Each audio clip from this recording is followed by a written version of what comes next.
The PlayStation 4 is almost here, and Scott and I found a couple of great friends to talk about it. Welcome to Reviews on the Run.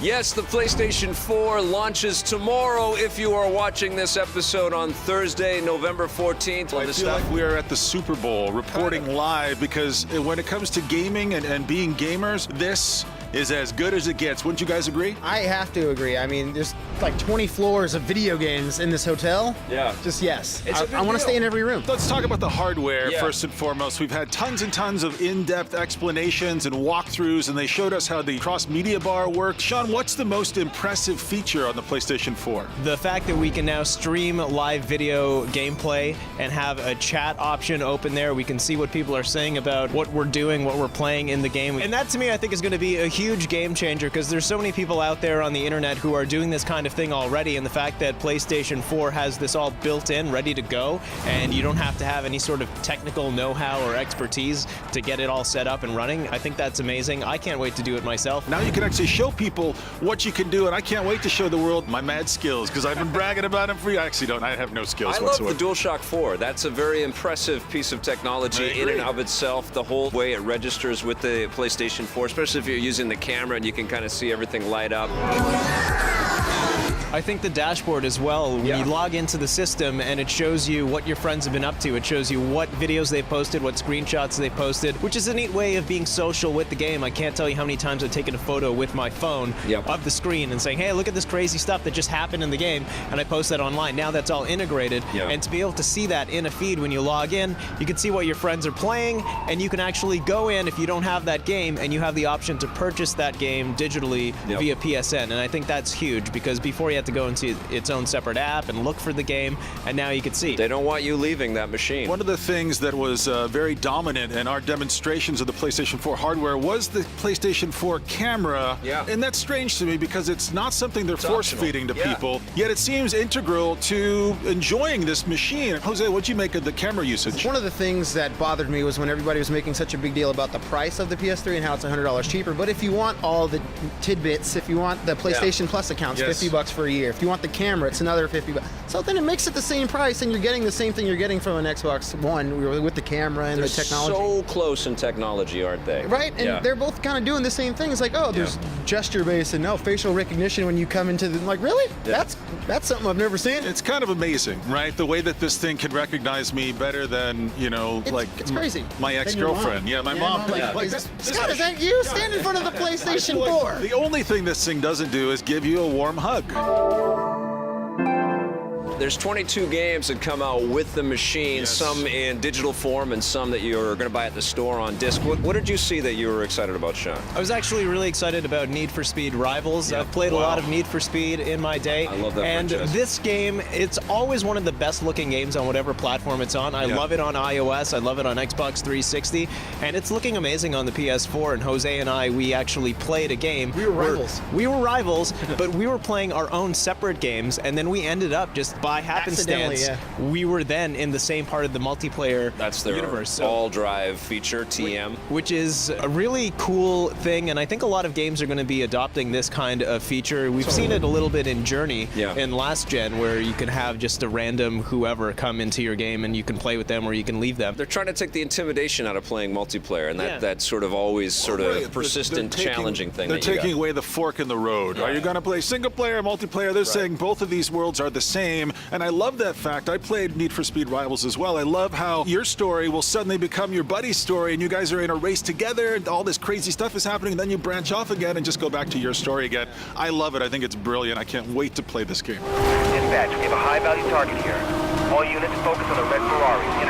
Intercept. One of the things that I really liked was the fact that if you have bought the PlayStation 3 version, you can upgrade it to the Plastation 4 version. If you just have the PlayStation 3 disc in your console, you pay $10, you can play the PlayStation. You just scratch off the 3, write a 4 on that bad boy, it's a PlayStation 4 game all of a sudden. Now that's cool for games like Battlefield and Assassin's Creed that people want to spend, they try to up their XP for Call of Duty and stuff like that. They just want to upgrade for $10. It's a nice little jump. But games that I was excited to see, I was really interested in seeing what they're doing with NBA Live. Yeah. NBA Live 2010, I think, was the last time we saw an NBA Live game. This franchise was amazing basketball back in the day before 2K adopted Jordan and all their amazingness. So it's going to be interesting to see how that game pairs up against 2K next gen, because 2K last gen looks incredible, and it has for the last 3 or 4 years. And now we're getting to the point where, how does it get better? And we need that competition, and we're spending a lot of time talking about NBA, but it's a great sport to kind of show off because you see these faces and you know these personalities, and I think that's kind of the message of the PlayStation 4. Even in Killzone Shadowfall,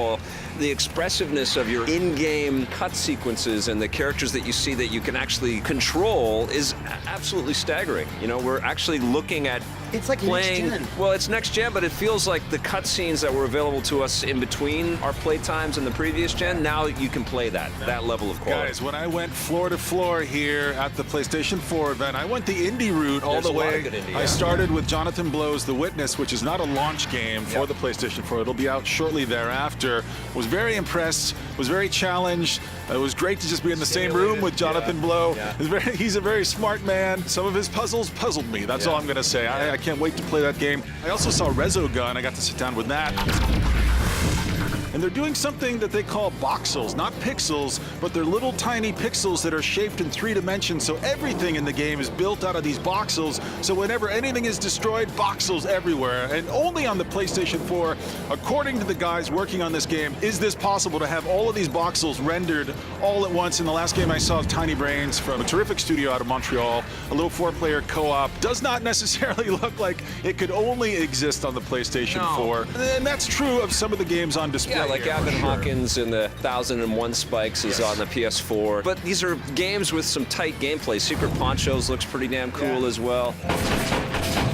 And that's kind of a great message that Sony has been projecting out into the world all year long, is that they're inclusive. They're trying to look at every facet of game development and every appetite that gamers might have and satiate that. And I think about what you get for $500 in 2013, 2014. It's ridiculous. You know, I was there with the PlayStation 1 launching and seeing, I think that came out around the same price, and it was CD-ROMs with 32-bit architecture and maybe 1,500 polygons on screen at the same time, and that blew our minds. And now we get AR robots that light up your controller. And you know what? Let's spend a minute talking about the AR robots, because I think it is one of the most eye-opening moments from this event here. Absolutely, yeah. And again, let's be sober and honest. A lot of these games are nice looking, but I don't see the game that is going to make me want to buy a PlayStation. I want a PlayStation 4, but for the average consumer out there, there's still not that killer app. The closest thing we have are those AR robots, and it's only a tech demo. It's not really much of a game. This is mind-blowing stuff to be able to shoot these objects, these virtual objects into the game. I want to see more of that. I want to see what developers can do with this technology. It's stuff that makes sense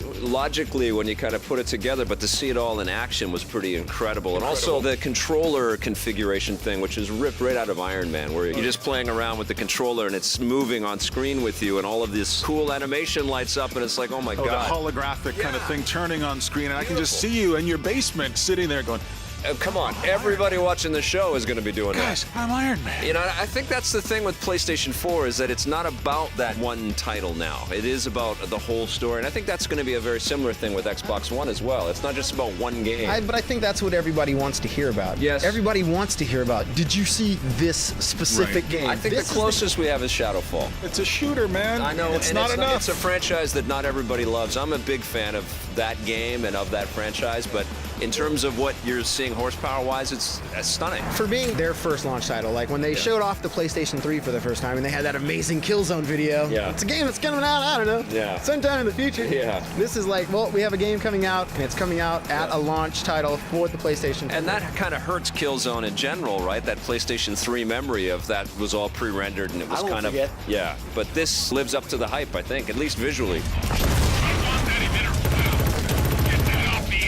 What about the overall feeling walking away from this PlayStation 4 event? Because we're wrapping it up now. We're going home. We're going to sit down with the consoles. What's the big takeaway for you? The big takeaway for me is that I am interested in seeing how people are going to migrate over from their previous consoles now to the PS4 and even the Xbox One, and see what kinds of games they're going to be getting now that they couldn't really experience that well on the previous gen. I'm interested in seeing how Call of Duty Ghosts does on this new generation, and Battlefield 4, and these are games that they do look remarkably better on the newer hardware. For instance, with Battlefield 4, you can get more characters in there in a multiplayer match. And which is huge, especially for a game like Battlefield.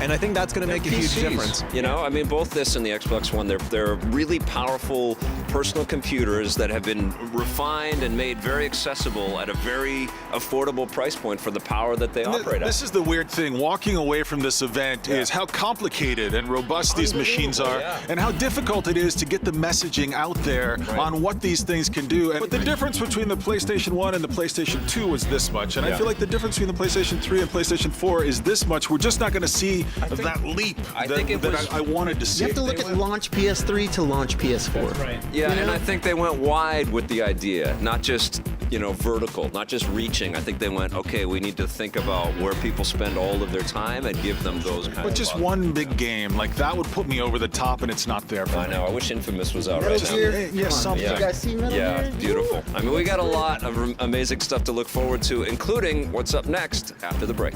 After the break, it's the Top 100 Countdown.